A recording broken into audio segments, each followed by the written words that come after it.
Okay, Ji, now we are gonna study basic types of research questions, right? So basically there are four types. The very first is exploratory research questions. It is exploratory. ये word निकला है किस चीज़ से? Exploration, जिसे कहते हैं investigate, to insight, to get the detail, to get the information about that, right? तो ये है exploratory. अब ये रिसर्च कब होती है? जब ज़्यादा आप जानते नहीं हैं and you want to investigate, आपको तहकीक करनी है क्या होगा, आपको लोगों के पर्सपेक्टिव्स जानने, ठीक। इसलिए अक्सर ये जो एक्सप्लोरेटरी रिसर्च क्वेश्चंस है that lead to qualitative study, जिसमें आप लोगों से इंटरव्यूज़ करते हैं और उनके पर्सनल पर्सपेक्टिव्स जानते हैं। ये है जी आपकी एक्सप्लोरेटरी रिसर्च क्वेश्चंस। जनरली इस तरह की रिसर्चेज होती हैं, दे आर नॉट जनरलाइजेबल, यानी कि हम इसको बहुत ज़्यादा लोगों पे अप्लाई नहीं कर सकते हैं, बहुत ज़्यादा रीजन्स अप्लाई नहीं कर सकते, क्योंकि एक पर्टिकुलर कॉन्टेक्स्ट के लोगों ने आपको इन्फॉर्मेशन दी हुई होती है।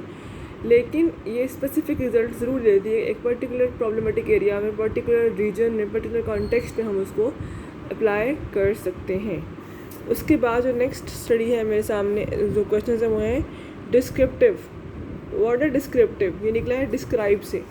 तो बयान करना, टू इन्फॉर्म या to state, to describe the information या स्टडी। तो यहाँ पर जो रिसर्च क्वेश्चंस होंगे ना, वो कोई तहकीक नहीं है, आपसे बयान कर रहे हैं। अब इसके कैसे होते हैं? Like what percentage of people are graduate in Pakistan, या what percent of population is illiterate in Pakistan. तो आप सिर्फ फैक्ट्स एंड फिगर्स कोट कर रहे हैं, दैट्स इट। इस तरह की रिसर्च स्टडी होती है। बाज़ औक़ात आप इसको करते हो क्वांटिटेटिव एंड बाज़ औक़ात करते हो क्वालिटेटिव, यानी कि आप लोगों से सर्वे फिल करवा सकते हैं और एट द सेम टाइम आप एक ही बात को जानने के लिए आप लोगों से उनकी इन्फॉर्मेशन भी ले सकते हैं। कैसे?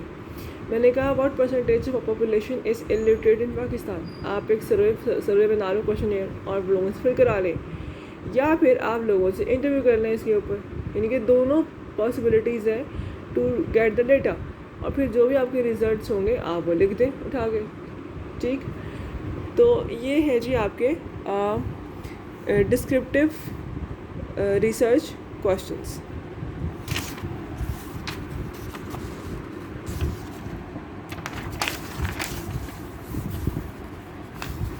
उसके बाद मेरे सामने आते हैं, उसने यहाँ पे ना 4 the characteristics descriptive research questions की, कि understand the characteristics of a group in a given situation.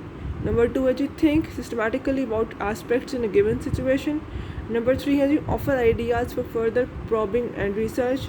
Number 4 है help make certain decisions such as decisions related to the use of specific communications channels depending on the consumer profile, opening hours, cost reduction, staff employment and the like, ठीक। मतलब इस तरह से आप state कर रहे होते हो।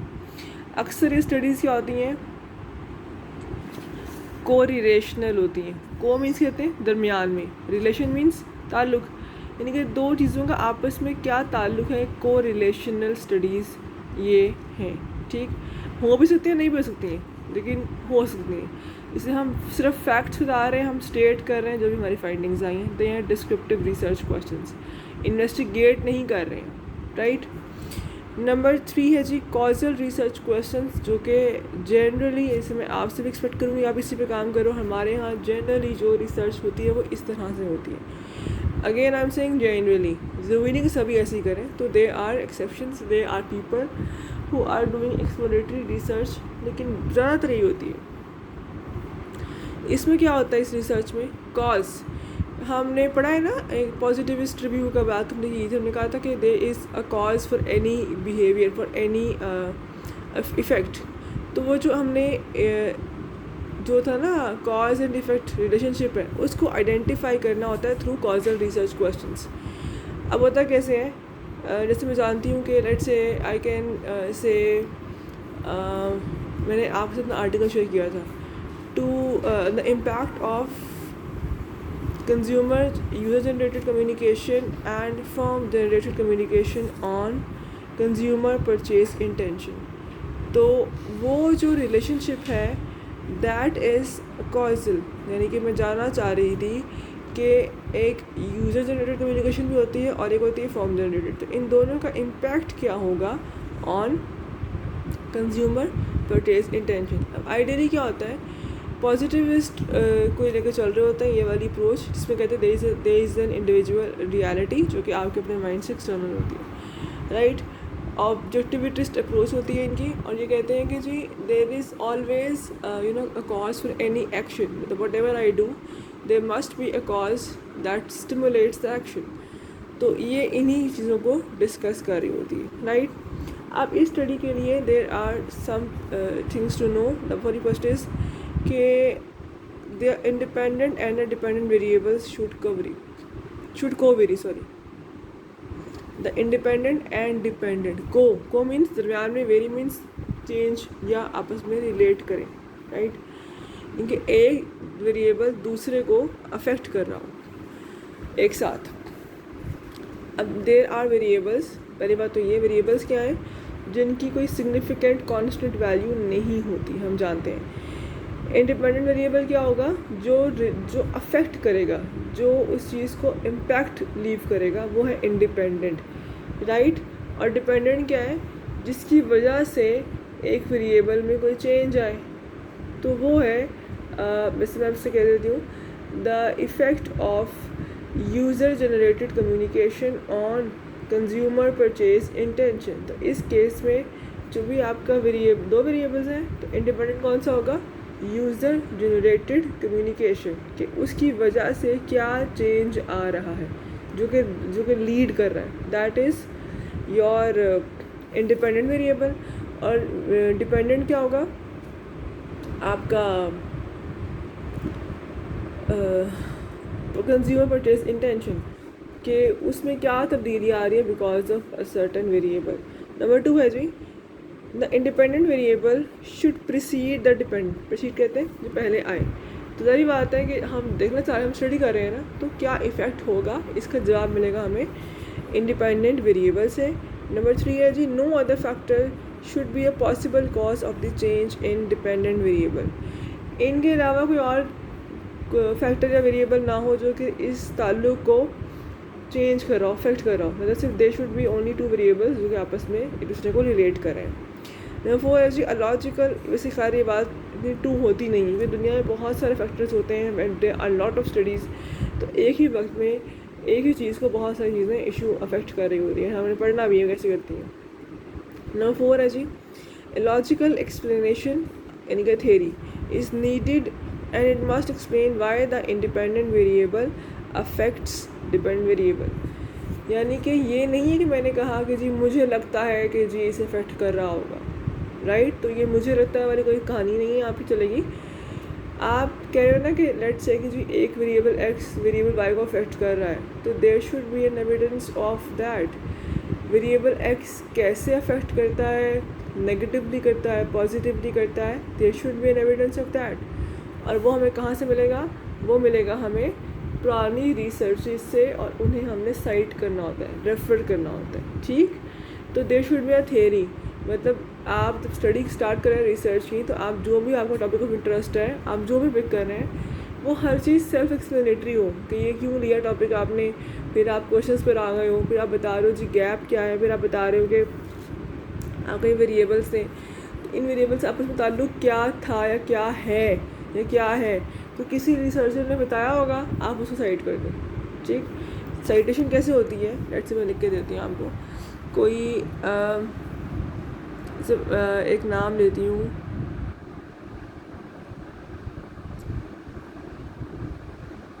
पेन भी नहीं चल रहा, जॉर्ज पटेल नाम है, लेट्स सपोज जॉर्ज पटेल, और उसकी स्टडी हुई थी 2005 में। तो जब मैंने रेफ़र करना है ना, तो मैंने लिखना है ब्रैकेट में पटेल, सेकंड नेम लिखना है, कोमा और year of publication which is 2005, like this, ठीक। पूरा नहीं लिख देना, आपने सिर्फ लिखना है सेकंड नेम, कोमा और जिस ईयर में उसकी पब्लिकेशन हो चुकी हुई वो वाला साल। तो इस तरह से हम लोग साइट करते हैं, रेफ़र करते हैं पुरानी रिसर्चेस को। अब आते हैं towards research proposals. Research proposal क्या होता है, ये समरी है। समरी किस चीज़ की समरी होगी? समरी है कि जी अभी आपने रिसर्च स्टार्ट नहीं की है, अभी आप सिर्फ एक फ्रेमवर्क प्रोवाइड करेंगे जी आपकी रिसर्च क्या होगी, कैसी होगी, पर्पस क्या है, क्या इशू को सॉल्व करेगी, रिसर्च क्वेश्चंस क्या होंगे, प्रॉबेबल रिसर्च डिज़ाइन क्या हो, यानी कि आपने कुछ रिसर्च की नहीं है, आप सिर्फ बता रहे हैं कि हम ऐसे से काम करेंगे। तो आइडियली इट इंक्लूड्स, शुरू करते हैं, अब वर्किंग टाइटल, ठीक, टॉपिक का जो भी आपका टाइटल होगा। नंबर 2 है जी background of the study. Number 3 है जी प्रॉब्लम स्टेटमेंट। नंबर 4 है जी अब प्रॉब्लम स्टेटमेंट में 2 बातें अगेन आती हैं, purpose and research questions. Number 4 है स्कोप ऑफ स्टडी, क्या फ़ायदा होगा इसका। नंबर 5 है जी रेलिवेंस ऑफ द स्टडी, क्या ये आपके इशू से रिलेट कर भी रही है कि नहीं कर रही। Research design, offering details on type of study, exploratory और descriptive, data collection methods, the sampling design, data analysis. याद रहे कि हमने अभी रिसर्च कंडक्ट नहीं की है, अभी सिर्फ हम बता रहे हैं कि हम किस तरीके से काम करेंगे, ये वो बात हो रही है। नंबर 7 है time frame of the study, यानी आप कितना टाइम रिक्वायर्ड होगा to complete this research, including information on when the written report will be handed over to the sponsors. 7 माह लगते हैं, 6 माह लगते हैं, 5 माह लगते हैं, ये आपने पहले से डिफ़ाइन करना होता है, एंड देन फिर आप उसी हिसाब से ही काम करते हैं। क्योंकि अगर टाइम फ्रेम नहीं होगा ना तो फिर रिसर्चर काम करता रहेगा और वो बहुत लेजीनेस होती है, फिर काम नहीं होगा। तो there is always a time frame कि जी आपने अपना काम ख़त्म करना है एक गिवन टाइम के अंदर। फिर है जी the budget, detailing the cost with reference to specific items of expenditure, कितना बजट रिक्वायर्ड होगा, यानी कि ज़्यादा आपको रिसोर्सेज रिक्वायर्ड है, आपने ट्रैवलिंग करनी है, लोगों से इंटरव्यू करने हैं या फ़ोन करने हैं, जो भी आपके रिसोर्सेज रिक्वायर्ड है आप बजट एस्टिमेट दे देते हो।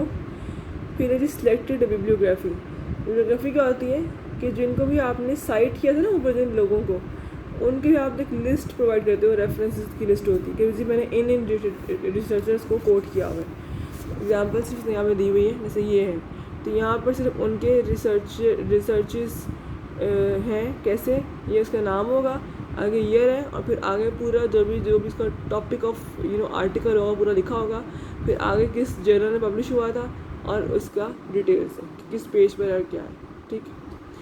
ये लिखी जाती हैं इन APA स्टाइल, APA स्टाइल।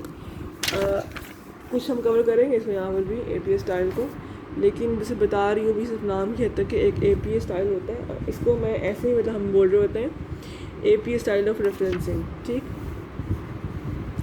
अब आते हैं managerial implications and ethical issues in the preliminary stages of investigation. याद रखें हमने कोई रिसर्च स्टार्ट नहीं किया, हमने सिर्फ रिसर्च क्वेश्चन तक पहुँचे थे और हमने उस पर सिर्फ प्रिलिमिनरी क्वेश्चंस रेज किए थे, हमने कोई फर्दर स्टडी नहीं किया, ठीक। तो जो भी आपकी मैनेजरियल इम्प्लीकेशंस क्या कहती है, मतलब इस पर आते हैं। अगर आपका मैनेजर वेल अवेयर है, वेल वर्स्ड है इन रिसर्च, तो उसके लिए आसान क्या होगा कि वो जानता होगा कि रिसर्च कैसे करते हैं, वो जानता होगा कि रिसर्च करनी कैसे चाहिए, और फिर वो रिसर्चर को प्रॉब्लम सही से कम्युनिकेट कर पाएगा, टाइम बता पाएगा और क्लियर कट डिफ़ाइन कर लेगा जी मेरा इशू ये है। अगर उसको रिसर्च का आइडिया नहीं होगा, it will take a lot of time to identify a problem, it will take a lot of time to communicate to the researcher, यानी कि व्हाट ही वांट्स, उसको चाहिए क्या है, उसका मसले का हल कैसे होगा उसे नहीं पता होगा। तो आप कहते हैं कि जी अच्छे मैनेजर को रिसर्चर भी होना चाहिए, उसको वेल वर्स्ड इन रिसर्च भी होना चाहिए, ताकि वो अपने प्रॉब्लम्स को खुद ही आइडेंटिफाई कर, खुद ही सॉल्व भी कर सके, ठीक। लास्टली यानी एथिकल इश्यूज़। अब एथिकल इश्यूज़ क्या है, आपको याद होगा हमने कहा था जब आपने लोगों से जब आपने प्रॉब्लम जब आइडेंटिफाई किया है तो you will have to address to people, आप लोगों से पहले इंटरव्यूज़ करते हैं, अपने कोवर्कर से बातचीत करते हैं, ये उसकी बात हो रही है। तो जब आप वहाँ पर लोगों से सवाल जो आप करेंगे, इम्पैक्ट क्या होगा कि people will not respond you in a positive way. उन्हें पता है हमने कुछ बताया तो हमारी नौकरी से हम फारिग हो जाएंगे, ठीक, या मेरा बॉस मुझसे नाराज़ हो जाएगा, या मेरे लिए जॉब का इन्वायरमेंट सूटेबल नहीं रहेगा। तो पहले आप एक कॉर्डियल रिलेशनशिप डिफ़ाइन करें, रेपो डेवलप करो और उनको ट्रस्ट दें, कॉन्फिडेंस दें कि जी आपकी जो बातें हैं वो हम कहीं पर भी लीक आउट नहीं करेंगे, कॉन्फिडेंशियल रहेंगी, और ये सिर्फ हम रिसर्च के लिए करना चाह रहे हैं, यहाँ पर हमने किसी पर्सनल लेवल पर नहीं आना ना, ऑब्वियसली बात है, किसी मैंने शिकायतें नहीं लगानी है किसी की भी जाके। ये सिर्फ हम एक स्टडी कर रहे हैं to know about a certain behaviour, why it is happening so.